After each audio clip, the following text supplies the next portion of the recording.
Muito bom dia a todos. Conseguem-me todos ver e ouvir?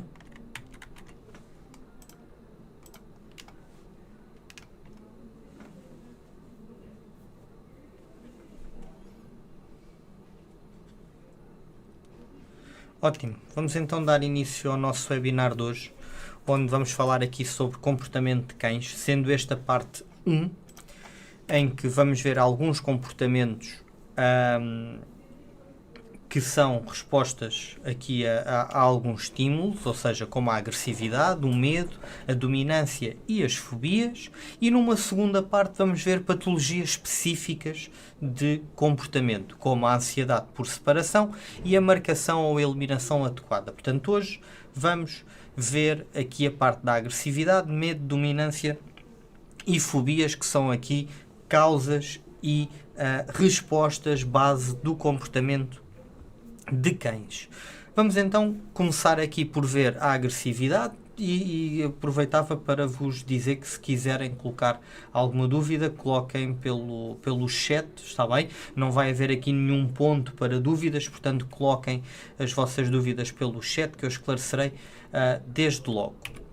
Ora então, agressividade. A agressividade nada mais é do que mostrar um sinal de agressividade para com outro indivíduo, sejam outros animais, seja uma pessoa ou seja até um objeto. Esta agressividade normalmente é provocada para proteger o abrigo, para proteger a comida e também para proteger parceiros sexuais, ou seja, como membros do sexo oposto. E isto funciona porque normalmente, enquanto no meio ambiente ou antes da domesticação, os cães uniam-se em grupos, em matilhas, para perseguir uma presa. Por isso é que existem também ataques organizados de matilhas de cães que estão juntas no meio ambiente, porque é a forma deles fazerem aqui a resposta tanto à sua caça como aos seus potenciais agressores. Quais são as causas para que possa haver agressividade? É a dor, é a dominância, o instinto de caça, o medo, a comida e a defesa de território. Portanto, são aqui as causas principais para eles terem aqui um ato agressivo, ou seja, se tiverem dor vão responder com agressividade, se forem dominantes vão mostrar a sua dominância através de atos mais agressivos, se tiverem medo, a mesma coisa, ou seja, vão responder ou podem responder também com agressividade, não só, e vamos ver isso para a frente, também podem responder de outras formas, para defender a comida, como instinto de caça também, daí ser importante não brincar com cães a forçar as mordidelas, porque poderá fazer com que em adultos percam um bocadinho o controlo, e também lá está para a defesa do território, para que consigam defender o seu território.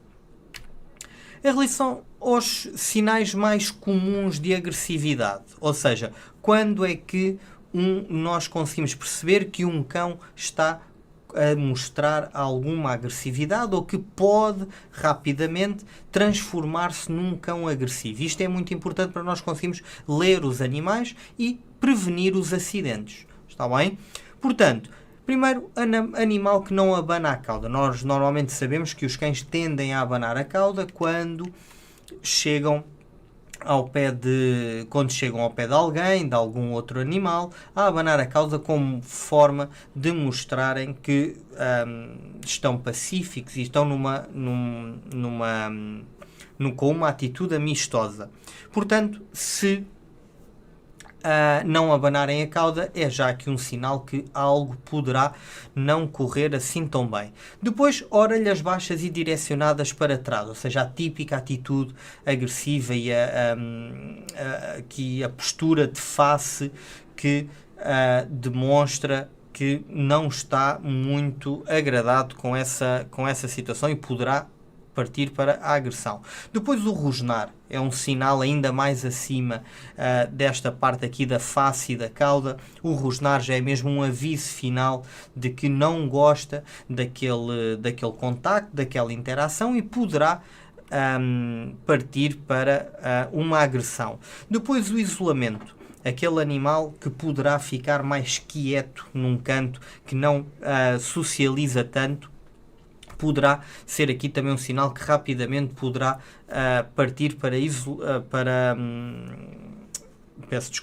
poderá partir para uma agressão.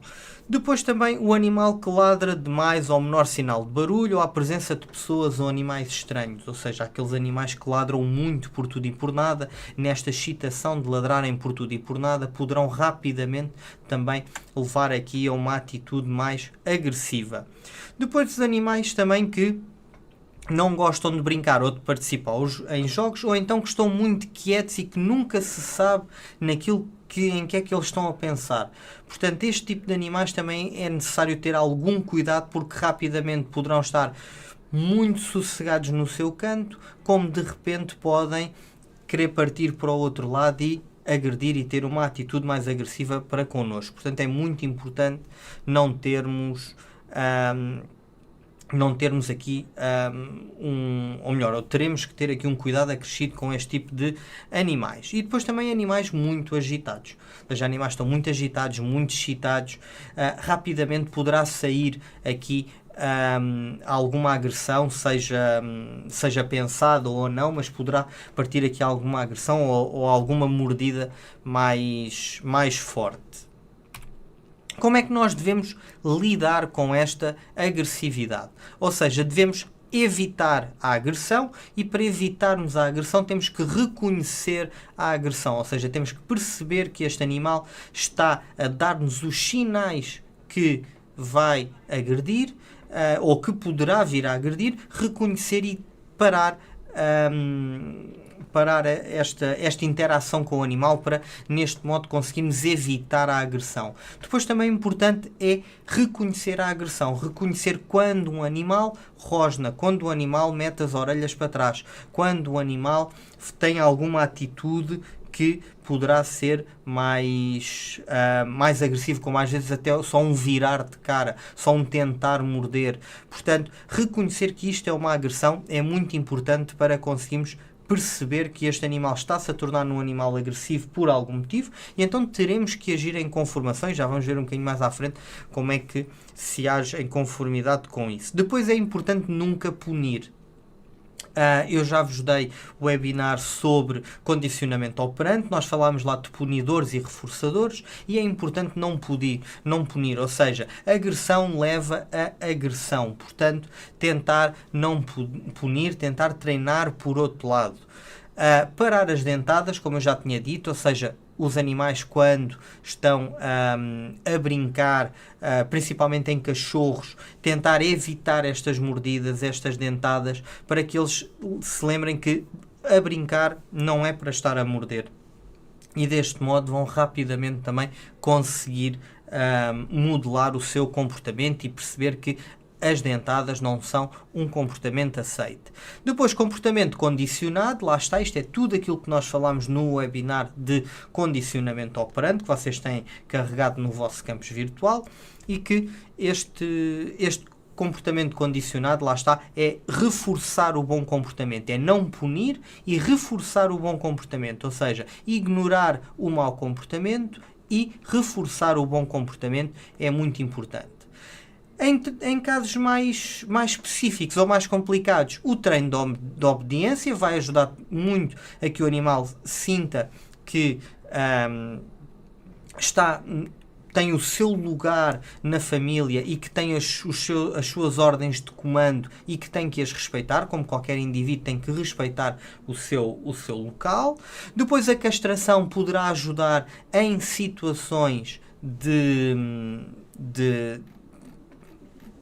comportamentos que sejam redirecionados a parceiros sexuais. Portanto, aqui também poderá ser uma ajuda fazer aqui esta castração de modo a conseguir que o cão deixe de ter um comportamento tão condicionado à sua condição de proteger o sexo oposto, ou então, em casos mais graves, a utilização de fármacos, sendo que a utilização de fármacos está aqui em últimas, terá que se fazer tudo para trás e terá que ser tudo em condições. Portanto, não faz sentido utilizar fármacos se não formos utilizar um treino de obediência no animal e se o dono não souber perfeitamente como é que vai fazer isto, como é que vai condicionar o comportamento, como é que vai reforçar, não deve punir, como é que vai reconhecer as agressões, evitá-las. Portanto, é muito importante fazer isto. Para o nosso trabalho é importante perceber que nós temos que ter segurança no nosso trabalho para não haver acidentes, portanto temos que colocar o assaime nos cães sempre que achemos que o procedimento assim o requer, ou então quando não temos confiança no animal. Não há problema nenhum em colocar um assaime no cão, está bem? Nenhum dono tem que se sentir chateado por estarmos a colocar um assaime no cão, portanto é algo que nos vai defender, portanto é algo que nós devemos utilizar. Depois, a ajuda do dono, muitas vezes pode ajudar, outras vezes se o dono for mais estressado, poderá não ajudar assim tanto, portanto temos que ver caso a caso, mas já a ajuda do dono, em alguns animais, facilita bastante a que o animal esteja mais calmo.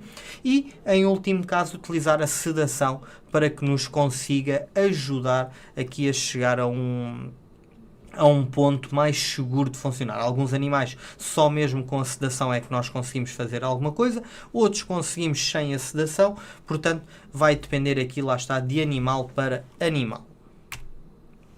Em relação às fobias, que nós vamos falar aqui sobre diversas fobias.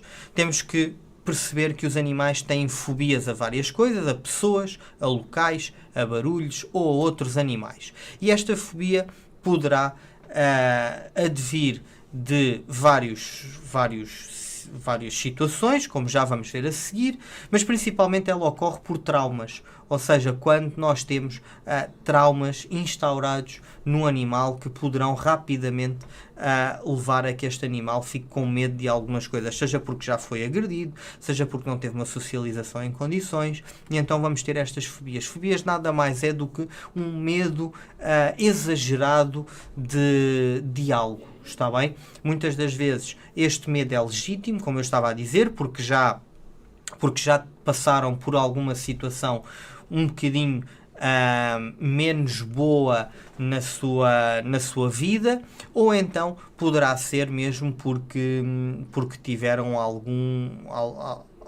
algum período de sociabilização, lá está, como está aqui falado, que não foi o correto. Ou seja, e isto é importante. Nós normalmente os cães saem das mães e dos seus irmãos aos 2 meses de idade, e estes 2 meses de idade não é que eles já não comam ração desde 1 mês e já não possam sair desde 1 mês de idade. É porque eles necessitam de um período de socialização entre irmãos, com a mãe, para reconhecer perigos, para ganhar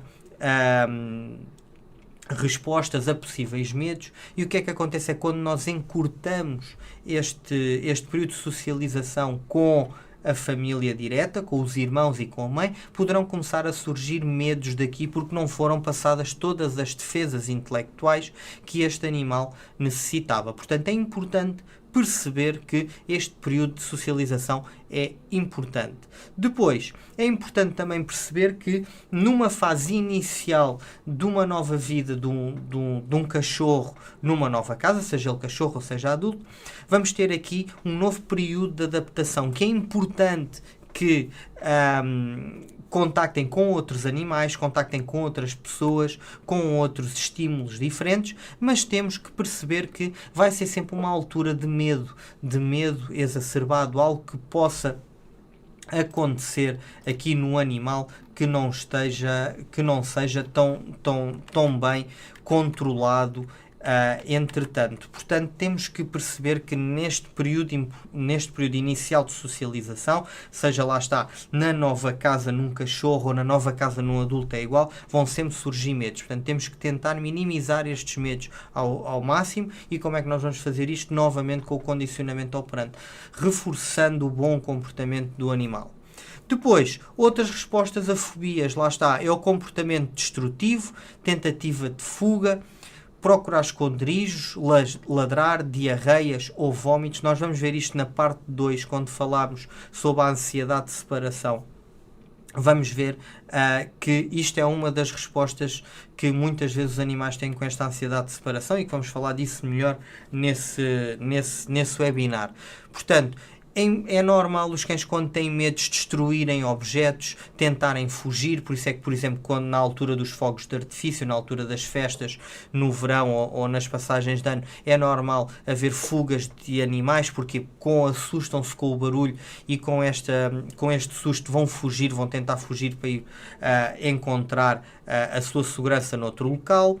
Os esconderijos também vão-se procurar locais escuros e apertados, normalmente debaixo de camas ou num canto, para se esconderem desse medo. O ladrar também. E depois situações fisiológicas e endógenas, como a diarreia ou os vómitos, podem surgir através aqui de uma resposta ao medo.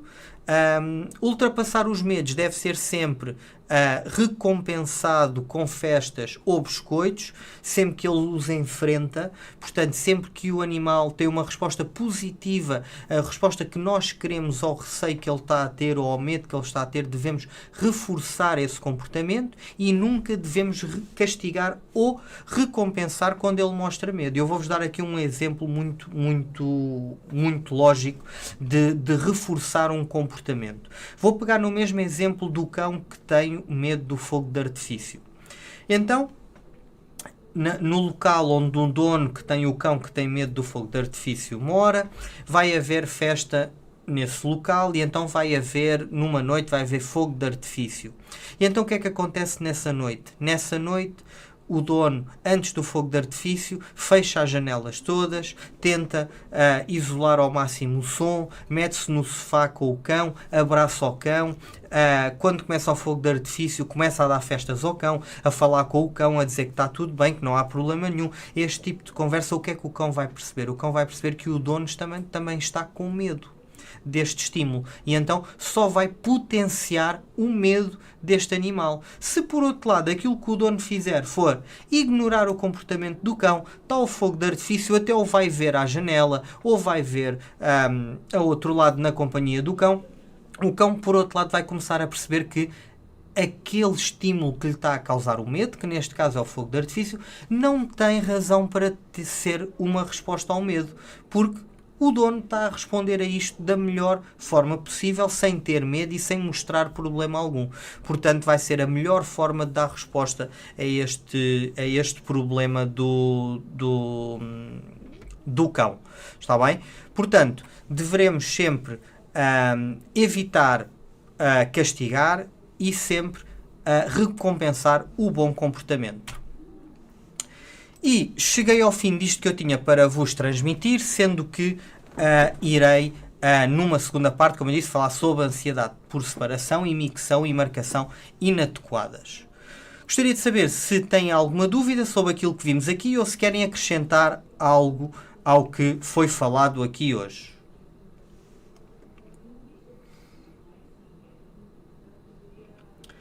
Quando são cachorros, como é que controlamos as dentadas quando eles estão a brincar connosco? Ignoramos esse comportamento? Sim. Quando começam com esse comportamento, vamos ignorar esse comportamento e passar para outro tipo de brincadeira.